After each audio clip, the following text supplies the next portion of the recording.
내일은 2023년도 정기국회가 열리는 날입니다.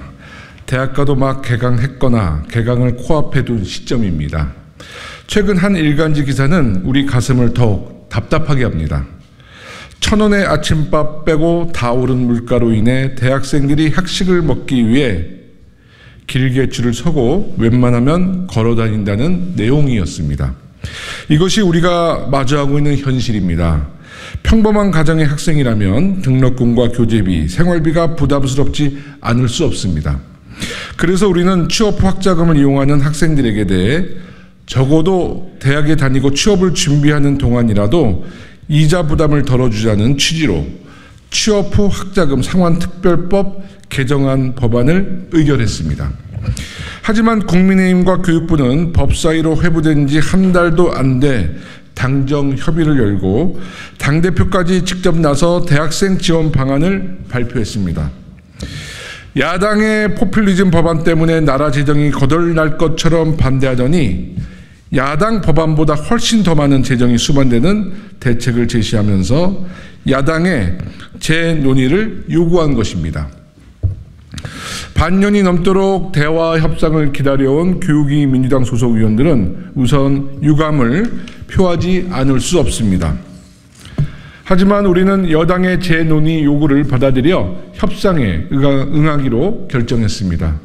이자 면제 구간을 8구간에서 5구간으로 낮춘 것은 근거도 명분도 없고 현실도 맞지 않지만 국가장학금과 근로장학금을 확대한 것은 전향적이라고 평가했기 때문입니다. 여야가 대학생의 어려움을 함께 공감한다면 더욱 진전된 방안도 함께 모색할 수 있다는 기대도 해봅니다. 서민 경제가 바닥을 모른 채 추락함에 따라 국민 모두 고통을 감내하는 가운데 대학생 청년들의 삶은 더 고달프기 짝이 없습니다. 더 이상 대학생 지원 대책은 일부 저소득층을 위한 시혜성 정책이 되어서는 안 됩니다.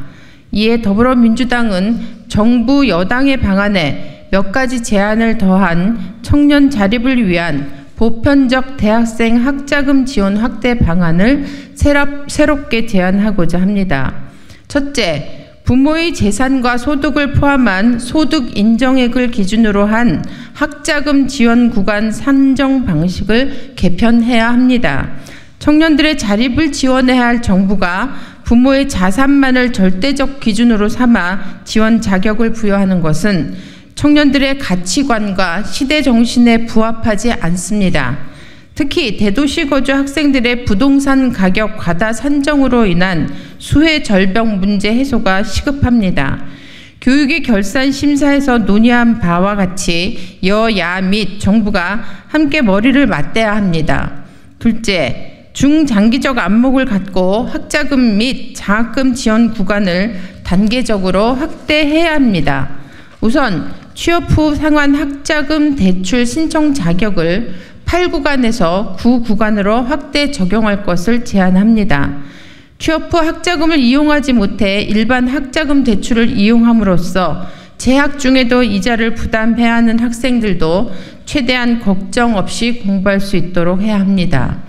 과수요가 우려된다면 9구간에 대해서는 생활비 대출은 제한하고 등록금 대출만 허용하면 될 일입니다.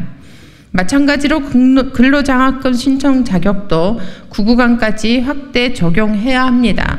정부 여당이 제안한 대로 8구간 내에서 10,000명을 확대하되 9구간에서도 근로장학금을 신청할 수 있도록 10,000명을 추가할 것을 제안합니다. 셋째, 국가장학금도 지원 규모를 1에서 3구간뿐 아니라 4에서 6구간도 지원 규모를 50만 원으로 확대하여 구간별 지원 편차를 적절히 줄여야 합니다. 넷째, 350만 원에서 400만 원으로 확대하겠다는 생활비 대출 한도는 500만 원까지 확대해야 천정부지로 치솟고 있는 물가에 대응할 수 있습니다. 9구간 이상의 학생들도 가계 소득이 줄어들어 경제 사정이 급격히 안 좋아진 경우에 정부 지원이 필요합니다. 이 경우 심사를 통해 긴급 생활비 지원 대상자로 선정해 취업 후 상환 대출을 통해 생활비 대출을 받을 수 있도록 제도를 보완할 필요가 있습니다. 저희 더불어민주당 소속 교육위 의원들은 정부와 여당이 단지 정치적 이해관계를 쫓아 대통령 거부권이 반복되는 것을 막기 위해 대안을 제시한 것은 아닐 것으로 믿고 싶습니다. 대학생 청년들이 실질적으로 필요로 하는 점이 무엇인지 함께 고민해 봤으면 합니다. 여야 정협의를 통해 취약계층 지원은 두텁게 하면서도 보편적 지원을 확대하는 해안을 충분히 찾을 수 있을 거라 기대합니다. 위와 같은 우리의 제안이 적극적으로 논의되고 수용된다면 여당의 제안도 존중하면서 진지하게 토론할 것입니다. 하지만 교육위 법안 처리 과정에서 보여준 무책임한 태도를 다시 보여준다면 법사위에 계류 중인 학자금 지원 법안과 관련하여 국회법에 따른 절차를 이행할 수밖에 없다는 입장을 말씀드립니다.